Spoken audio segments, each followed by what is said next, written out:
Oh, my mic is working, great. I am so delighted to be here because we work on the same network. We work for good old ABC Disney, right. And Friday mornings, I anchored the 11 o'clock. Normally I would be at work right now, but this was a chance too good to pass up. And we talked to each other via satellite. And one of the things I remember most is one time when you came back after a while and I said, hey, like that cute haircut out of nowhere. And you said, oh, do you think so? I thought it was too short. And I thought, now this is a real person. We took off our anchorette hats for a moment. We obsess about our hair. Right. To talk about what was really important. We all do. I will also say, as somebody who's been at this for a long time as well, Elizabeth, I'm always a nervous wreck when I have to do an interview. In fact, today I'm sitting here and I'm thinking, oh, I got to talk to Elizabeth Vargas in front of a whole bunch of people. But there's a big difference between nervousness and anxiety. And you started off your book talking about anxiety going way back to when you were a little girl and your parents were in the military and you were growing up in Okinawa. Talk to me a little bit about how you were anxious then and how that developed later on. Well, I think that being prone to anxiety is something I think you're born with. Mm-hmm. And certainly for me, my earliest memories of life are infused with it. I remember actually having a panic. One of my earliest memories in life is I had a panic attack because I had the hiccups. Mm-hmm. I just didn't understand why I couldn't stop this. And that panicked me. But the panic attacks became much more concrete when I was 6 years old. That was the year my dad was sent to Vietnam. We were living in Okinawa. As you said, I'm an Army brat. I know there's lots of military here in Texas. I grew up moving almost every year or two of my life, which isn't the greatest thing, that sort of instability and constant change for somebody who's prone to anxiety. Right. But when my dad went to Vietnam, I think I was old enough certainly to understand that he was going someplace very dangerous. This was a war in which soldiers, many American soldiers, were dying every day. And my mother, in order for us to stay on the island of Okinawa, had to go to work, and she would leave for work every day before my brother and I went to school, me to first grade, my brother to kindergarten. And every morning I would have a full-out panic attack that I couldn't explain or control. Mm-hmm. I would, chase my mother as she walked to the car, crying, begging, screaming, pleading, clinging to her skirts. She would have to peel my fingers off of her every single morning. Now, as the mother of two boys myself, and as somebody well-versed, and even in culture today, we understand anxiety and panic. That was a different time, though. This was 1969, 1970. We weren't treating vets who came home from Vietnam with suffering from PTSD. We certainly weren't doing anything for the children of those soldiers. It's astonishing to me to even, to say that my mother never got down on her knees and said, "What's wrong?" Yeah. Or tried to help me. She was 28 years old, 29 years old. She was pregnant. She had a husband at war. She had two young children on this tiny island in Japan, and didn't have the tools to help me. So I, didn't, and nobody talked to me about it. Nobody said anything about it. Nobody addressed it until the night my mom went to give birth and to my little sister, and a neighbor came over to watch us, and I saw my mother leaving for the hospital, and panic set in, and I jumped out of my bunk bed that I shared with my brother and ran after her to launch my usual panic attack. And this neighbor stopped me and said, took me by the shoulders and said, "What is the matter with you?" And in that moment, I got the message that this feeling, whatever it is, because I didn't even have a word for it, was wrong, was shameful, was something to be hidden. And that launched me on, sadly, decades of keeping my panic and anxiety, again, nameless. I had no clue what it was, but I certainly felt singular in it, like I was the only person on the planet who suffered and felt this way, and that I was so tremendously alone in it. The only person to actually address it, the neighbor in that one night, did it in a negative way. Yeah. So the message, loud and clear, sort of stamped on my forehead was, hide this. It's a terrible, shameful secret. And it was sadly the worst thing that you could do for somebody with anxiety. And it was something that followed you for the rest of your life at that point. You got into journalism, which I always find fascinating, that those of us who are nervous wrecks get out in front of people. I know, we know it, but you got into journalism, you moved up the ladder very quickly, and you write about having a full-on panic attack on the air in Chicago. It's funny, Diane Sawyer did an hour-long special when my book came out, and she asked me that question, like, why would you do this, for a living? Exactly. And the answer is, I simply love it. I love telling other people's stories. It's a huge honor. It's a privilege. I got a kick out of the list of people that was announced that I interviewed, putting George Bush and Madonna in the same sentence. I'm not sure the former president would be so happy with that. But there are so many people, and I love my job so much. But the number one fear of everybody, according to surveys, and these are people who don't necessarily suffer with panic and anxiety, is speaking in front of a public, in front of a gathering like this. Right. And I do it in front of millions of people, and you do it as well. For the most part, I mean, my book opens with, there's certain, I don't know what it is, but anchoring the evening news, which I did for a few years for ABC News, really sent me into a panic. Hosting Good Morning America, for whatever reason, which is a live 2-hour broadcast every morning that's completely unscripted, does not. I don't know, what it is. It's a more relaxed format. You can be yourself. And you're interviewing people, which is where I feel most comfortable. I feel very comfortable interviewing people about their stories. When I was in Chicago, I was still very young. I was only 24. And it was a major news market. I was the youngest person by far in the newsroom, and I was anchoring next to a stodgy, cranky man. I don't know what happened that night. I wasn't feeling well. Something was wrong. I don't know what happened. I still to this day don't know what happened. But I had a panic attack, and it was so terrifying to me that I lived in fear for decades later, just that the panic attack would happen to me again. You know what I mean? That's what, when people ask about what it's like to have a panic attack, first of all, it's almost impossible to describe to somebody who doesn't suffer from anxiety or hasn't actually experienced a panic attack. They're two different things. Anxiety is the free-floating fear that that makes your heart beat faster, that makes your palms sweat, that makes your breathing a little bit harder. But a panic attack is when it's all gone, it's fallen off a cliff, so to speak.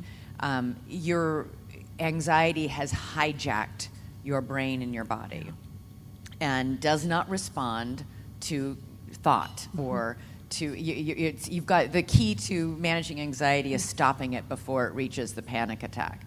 I once had a panic attack on an airplane, and it so scared me because I have to fly a lot for my job that when I told my doctor about it, and this was 20 years ago, and he gave me a prescription for Ativan, which I then carried in my purse for 5 years and never took it, but knowing I had it in my purse helped manage my anxiety about flying. Yeah.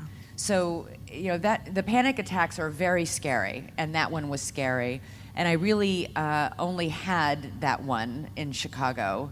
And of course, it was exactly almost 20 years after the Okinawa neighbors said, "What's the matter with you?" Yeah. And in this case, we got to the commercial break, and my lovely co-anchor, whose name I still remember, I won't share it. Mr. Stodgy and Cranky. Yeah. Turned to me and said, "What the is wrong with you?" Yeah. So, just adding the expletive was verbatim what the neighbor lady had said to me nearly 20 years earlier.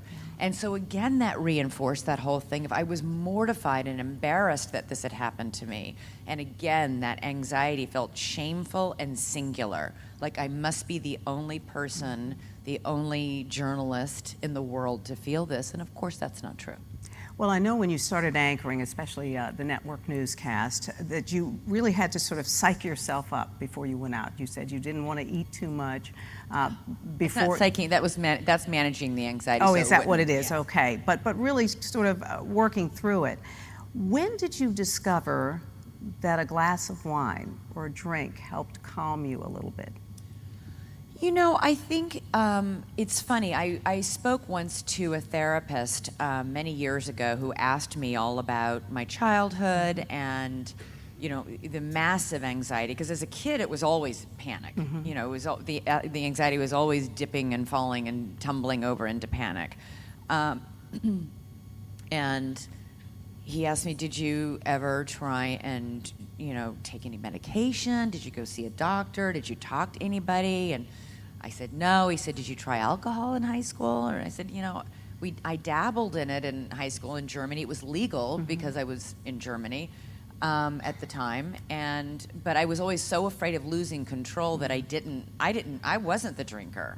And in college, I didn't drink at all because I don't like beer. Yeah. So, and I went to one of those schools with lots of fraternities and sororities, and it just wasn't I wasn't a member, and it wasn't my thing, and I had to wait tables and work my way through college. And he looked at me and he said, "You just white-knuckled it?" And that's what I did. Until I got my first job in local news. It was in Reno, Nevada. You work your way up the ladder from smaller markets to bigger markets. And my first job was at the CBS affiliate in Reno, Nevada, and I was there for a year, and it was a tradition after the broadcast. It continued at Phoenix, where I went for 3 years, then to Chicago for 3 years, and then to NBC, and now I'm at ABC. And after the local news, after the evening news broadcast, the newsroom would troop off to the local bar, and, you know, as you well know, it's a high-stress business. The daily news. I mean, you're building all day long, and finally you get this thing on the air, and it either goes really well or it goes disastrously or someplace in between. And, you know, in the 80s, our business was, there was drug and alcohol abuse. It was rampant. I wasn't quite in the business at that point, but you know, there was a lot of cocaine abuse, for example. Newsrooms were infamous for having control rooms where people were doing drugs, and heavy drinking was part of the culture. And I think those evenings out where I would have a glass or two of wine with my colleagues was the first time that I felt the unclenching, the ability to finally be able to breathe. My shoulders would drop. As I write in my book, everything looked rosier, and everyone seemed smarter and prettier and more interesting, including me. And that was lovely. It was like my friend Mary Carr, who's an amazing poet and has written many books, one of which is a wonderful memoir called Lit, about her battle with alcoholism. She calls it a flower blooming inside your chest. That's what it felt like for her, alcohol, when she first tried it and when I first tried it. And for me, I drank moderately, like anybody else, for 20 years, 25 years. But I was drinking to get that feeling. And when people ask me today, because I have many, many women especially, who ask me, pull me aside and say, I'm not sure, I think I might drink too much, I'm not really, how do I know if I have a problem? And I always tell people it's not, the biggest key to understanding whether you have a problem, especially if it's subtle, is the reason why you're drinking.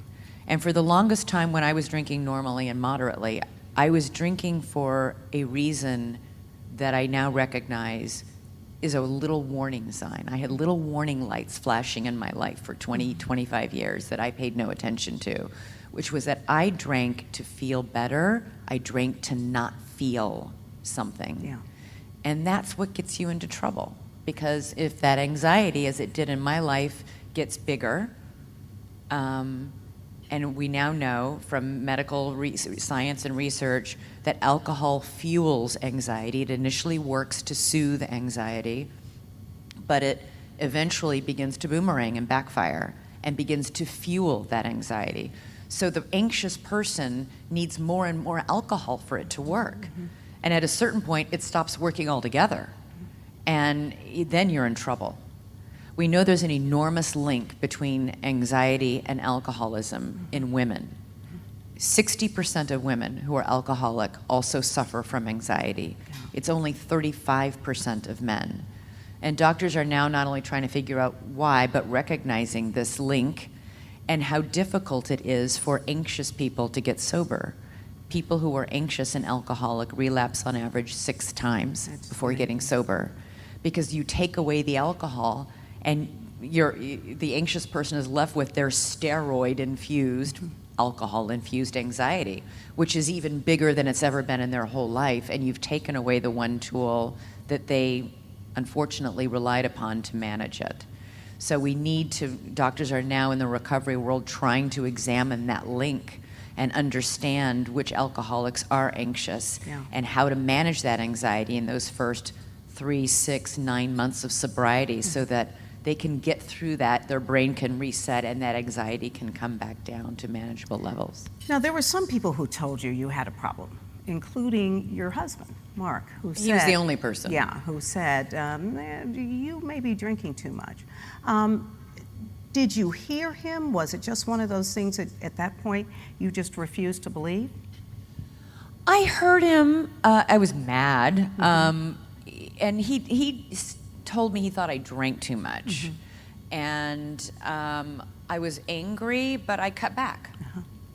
And then we got married. He told me that while we were dating. And then we got married, and I cut way back. Like, that's what's a little bit unusual about my story, but also what makes it tricky to understand when somebody has a problem. Because I was able to say, okay, well, yeah, you're right. I think I'm, 3 drinks every night, 4 drinks every night is too much. I'll cut back to a glass of wine or 2, which I did. And then I got pregnant and had my first son. And then I got pregnant 3 years later and had my second son. And so for many years there, it was quite moderate, or if not, I didn't drink during my pregnancies. So it's, it was harder, I think, to recognize that. And what I did, unfortunately, was that part of my story sadly fed into my own narrative that I don't have a problem. I can manage it. I can cut back. I've done that. What are you talking about? I'm the breadwinner of this family. I'm the sole supporter of this family. I go out and work every day and support you. Don't tell me I can't have my glass of wine at night. Exactly. Yeah. There's something called a highly functional alcoholic or an addict, and you were certainly one of those. You're flying all over the world. You're doing these high-powered interviews. I know that it's weird for me when I've taken cold medication and I've got an anchor and I'm thinking my head feels a little loopy. I can't imagine how you were able to get through some of these extremely difficult interviews and newscasts knowing that you'd had a bit to drink. But I hadn't. That's the point. Okay. When you talk about highly functioning, Okay. I had the ability to not drink when I was working. Until the very end. There was like one, that's when I sought help. Was one day when I showed up for an interview in no shape to do the interview. But that's the point. Yeah. I was able to manage it. I was very, you hear people say all the time, and there's a great deal of bad information, misinformation. People wrongly believe that people who suffer from addiction lack self-discipline. I was a walking testament to self-discipline. Yeah. I would get up and work out every morning. I was disciplined in how I ate. I was disciplined and I did all my homework for every single interview. I never showed up unprepared. And I managed my drinking by being so disciplined. Right. Nothing, if you had too much to drink the night before, a good hour on the treadmill with, some Gatorade, and there I was, good to go. There was recently a member of President Trump's administration, Betsy McCoy, wrote an editorial in the New York Post in New York City, a big editorial talking about how it is wrong to call addiction a disease because it is a choice that addicts make to abuse drugs or alcohol. And I find it appalling that decades after the American Medical Association, decades and decades after it classified addiction as a disease of the brain, just last fall, the Surgeon General, the U.S. Surgeon General, issued an unprecedented, in-depth report calling addiction a huge public health crisis, that it is in fact a disease, and more people suffer from it than from all the cancers combined in this country, and only 1 in 10 people get help. 10% of the people who need help get it. And we've got somebody in a position of power and authority in this government who makes comments like that. That it's not a disease. It's an incredible disservice to the millions and millions and millions of Americans who suffer from addiction, and to their friends and families and colleagues who've all known the pain of having somebody they love and care for and rely upon suffer from it. We do a huge disservice when we continue to perpetuate that kind of logic, because it's flawed, it's wrong, and I was appalled to see that she wrote this editorial just 2 weeks ago. Yeah, absolutely.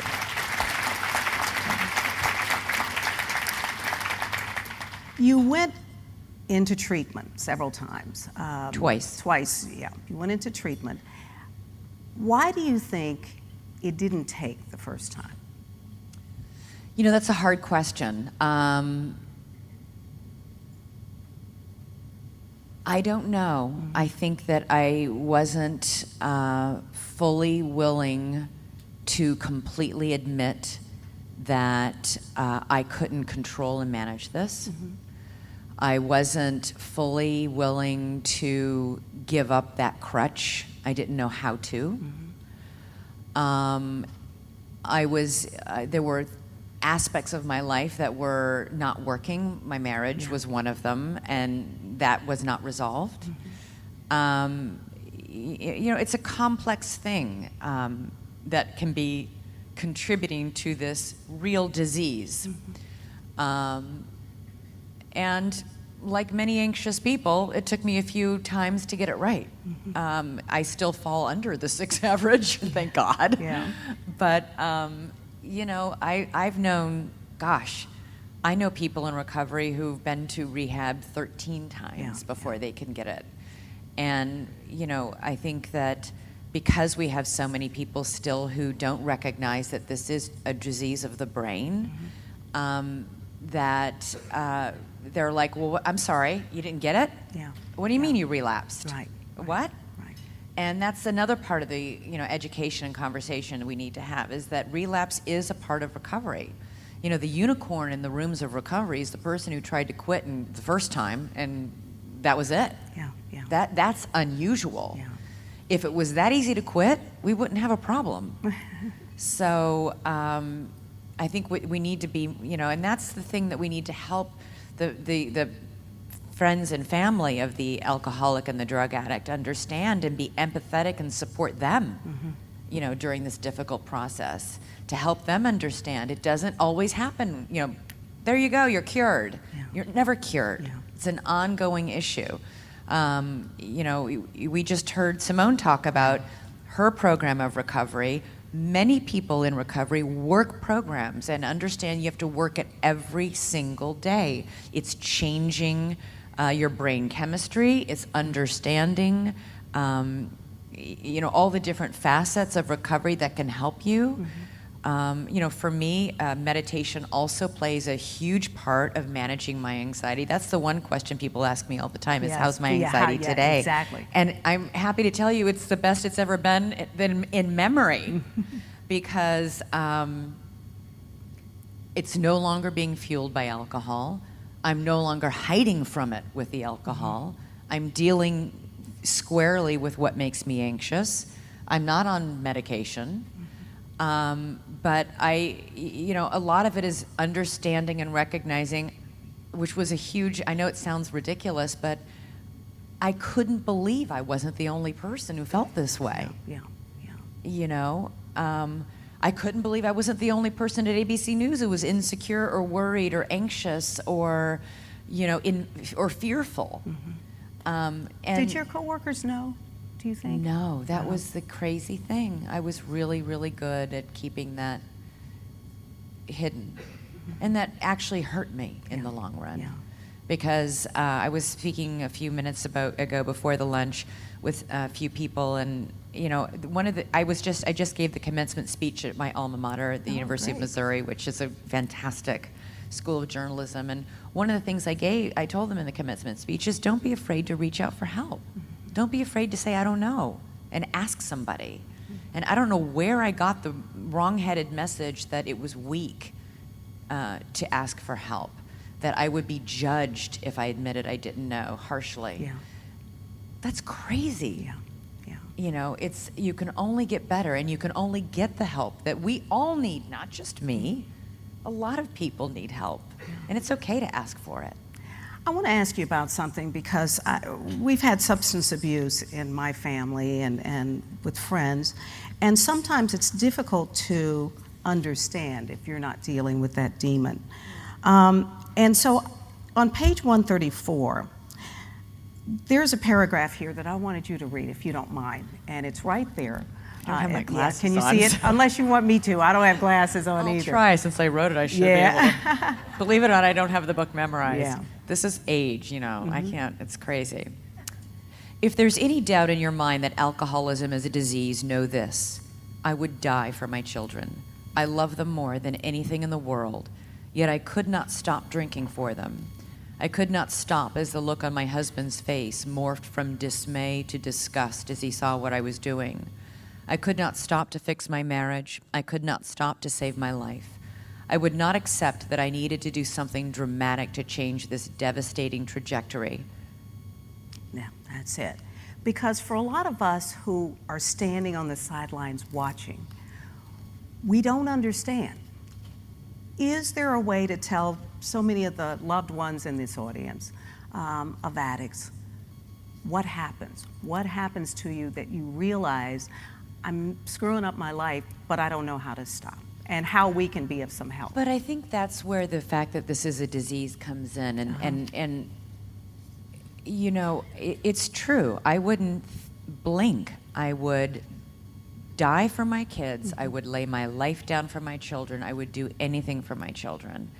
And I couldn't stop drinking for them. So it doesn't mean that I don't love them. And you see a lot of families of addicts, and I'm not making excuses. Those of us who have abused alcohol or drugs have hurt a lot of people. We have a lot of amends to make to those people.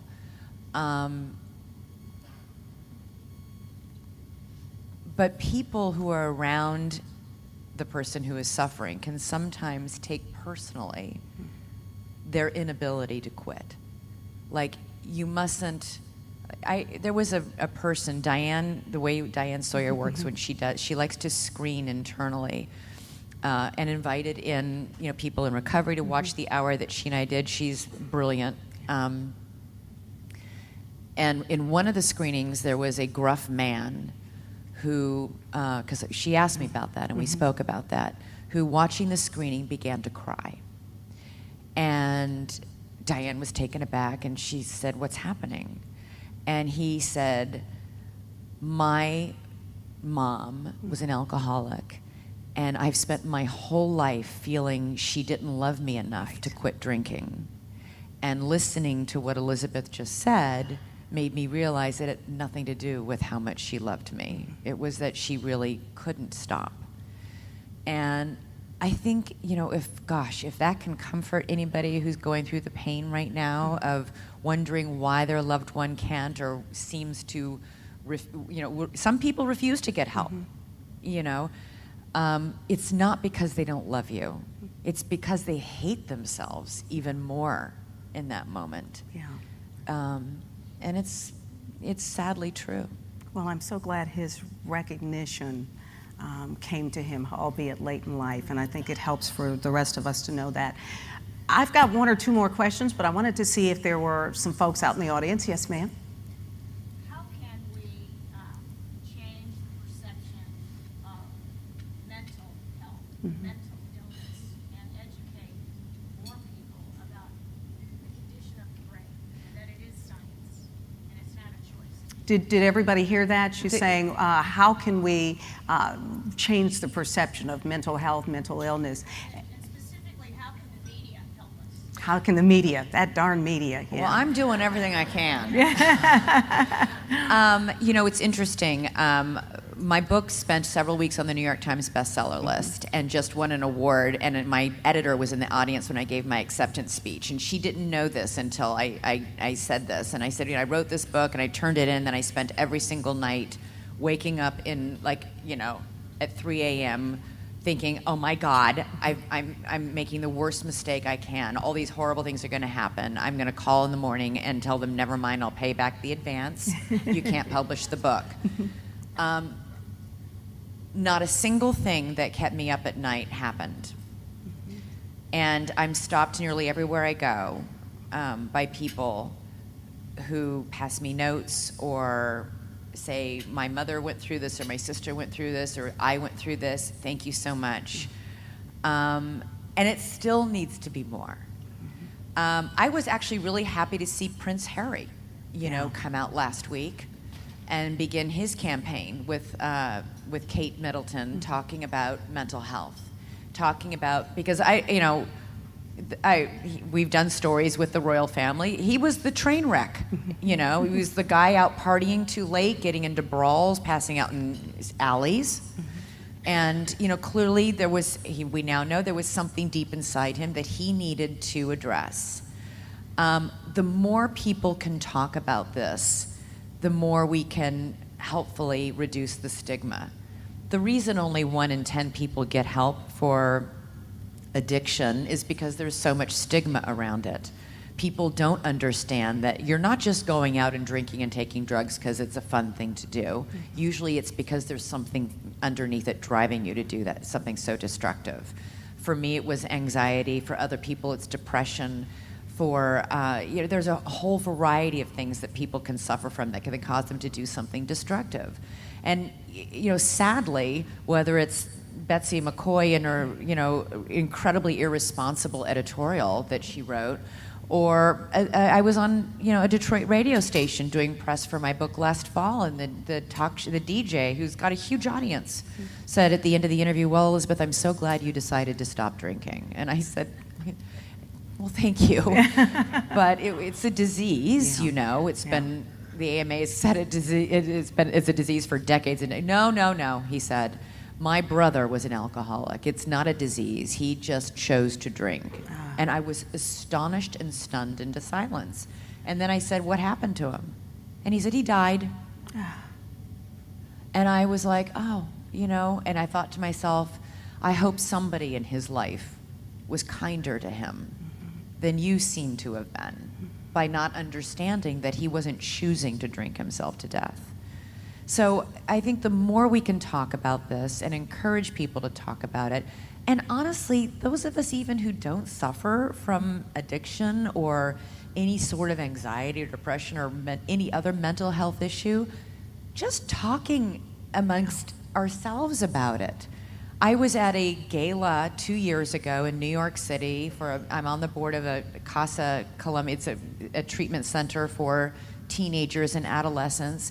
And the couple honored had a son who had a drug addiction. Terrible. Had spent a lot of months in rehab, is now clean, but it was a terrible chapter in that family's life. And they had given a fortune. They're worth a fortune, so they can do that. But they've given a fortune to this cause. They got up in a gala like this, gave this whole speech talking about the importance of this organization without ever once mentioning their son.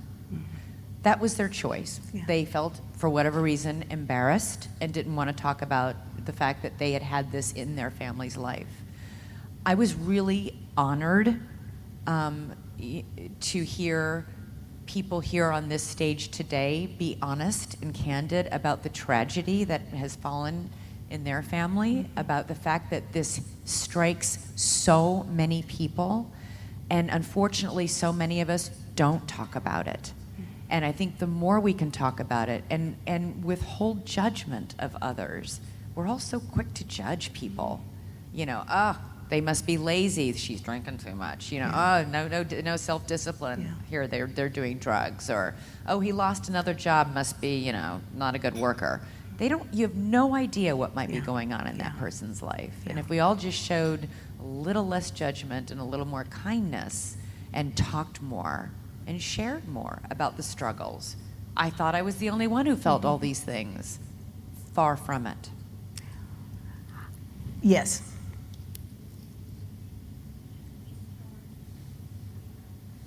You'll have to speak up if you would, unless you want to come up here. Okay, well, go ahead, scream. You're among friends. What can we do soon to help kids not have to go What can we do? talk about Right. And she's asking, what can we do to help kids at a much younger age, in elementary school, for instance, to talk about issues like this? You and know, especially the mental biggest health. thing of all, because I do this with my kids. I mean, you would think my kids are in recovery, but it's. I think it's a gift I give them. I mean, honestly, listen. The greatest gift you can give any child is to see them. You know, be their enlightened witness. To see them and recognize what is going on with them, and to ask questions. And I'm constantly reminding them that everybody has something. Yeah. To quote my colleague Robin Roberts, Yeah. or her mom actually, everybody has something they're struggling with. Be kind. Tell me what you're feeling. You know, are you anxious? Are you nervous? Why? Let's talk about that. Because the more kids can understand what they're feeling, because remember, as a 6-year-old, I didn't understand it. I didn't understand it at all. I didn't know what it was. So the first step is understanding what you're feeling. The second step is understanding you're not the only one who feeling like that. And the third step is understanding a lot of times what you're feeling, feelings aren't facts. Yeah. You know, that's not an accurate gauge of it. I just, you know, I would just say, I know that sounds really sort of like woohoo, but that's what I think is the smartest thing to do with kids, is to talk to them, make them talk about themselves, open them up, and you know, remind them that numbing a feeling is never the answer. Yeah, that's not. You know, talking about the feeling is the way to make it smaller and take away its power.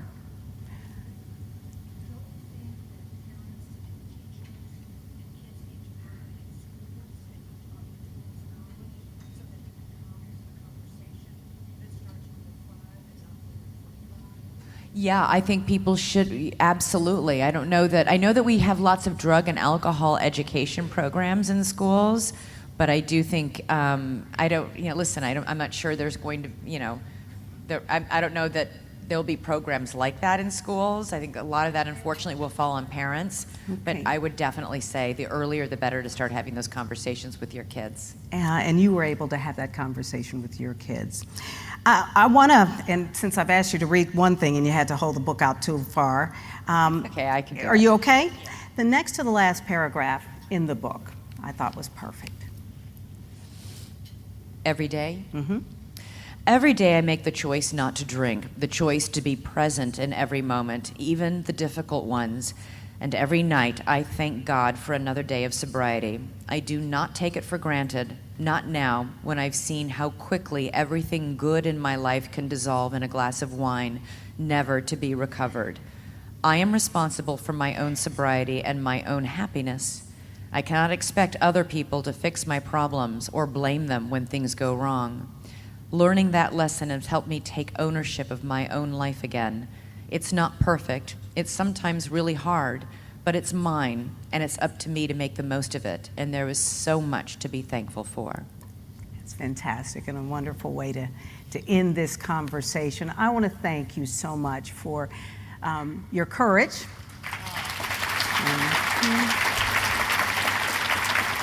Because you're a very public person, and you could have said, I can't talk about this. You know, I know that there were a couple of threats to out you, but you chose to grab it by the horns and to do that. So your courage is incredible. For your generosity, because you were willing to share this with so many people who need to hear it. Those, you know, who have faced the demon themselves and those who love them.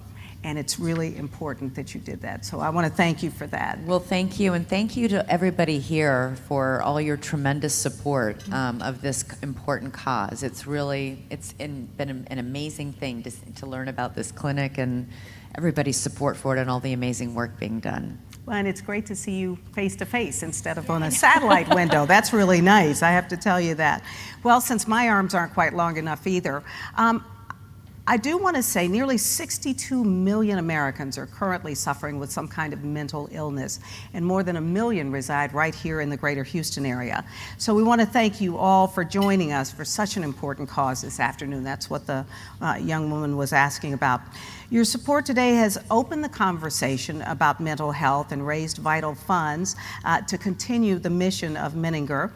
And I want to not only thank Elizabeth, but Simone, who did such a fantastic job for yes, did a fantastic job. And then I have a good bit of news for you. You can take home the floral arrangements, which are gorgeous, on your tables, and drop off your name tags and a donation. And we won't hold you up for the amount, but it sure would be nice if you would donate today.